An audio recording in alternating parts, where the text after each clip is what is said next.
Hey guys, Professor Bill, Comic Book University, and Invincible Iron Man issue number 8. Well, this was a very fun issue, except for the fact that it's really out of sync.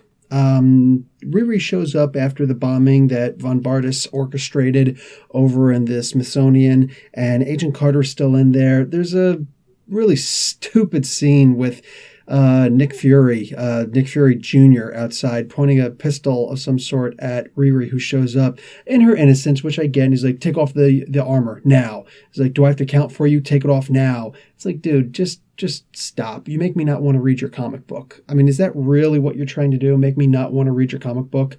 So either way, I mean, especially since S.H.I.E.L.D. has been all over her since the very beginning. Are you going to tell me that Agent Nick Fury Jr. doesn't know who this person is? Meanwhile, we have Agent Carter inside saying, we've been following you since before kindergarten. You're a super genius, a super genius. Yeah, we've been following you. You know how the world works. You've been watching the news since you were 9, the world news, and you know how the world works. So yeah, but somehow I guess Agent Nick Fury doesn't know how the world works. Whatever, man. Can we have a little bit of consistency here? Is that too much to ask?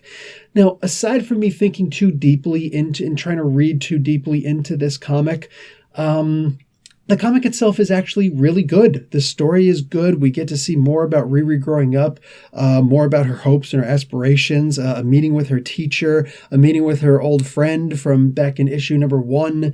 Just a whole bunch of really good stuff that makes you give a damn about this character. This is really great writing in that regard. It's consistency that brings this down. I'm going to give this comic a B-. Now, there are worse grades than a B-, right? Here's the thing. It would have been better, except that this story probably should have already been told last issue, like the previous issue. Make it a double-sized issue if you've got to, whatever. At the very end of this issue, she finally shows up in Latveria with Von Bartis. Here's the problem. I thought in the previous issue, she was already going to see her. So how did we have this interlude? Why are we slowing down like this? Why is it that all the way over in the infamous Iron Man comics, she's already been in Latveria? She's there now, and she just knocked out Dr. Doom on his own cognizance so that he can meet the futuristic Sorcerer Supreme, who is, go figure, Tony Stark. Why are we in different continuity? If we're crossing over issues, how about a little bit of collaboration where you actually put things in sync?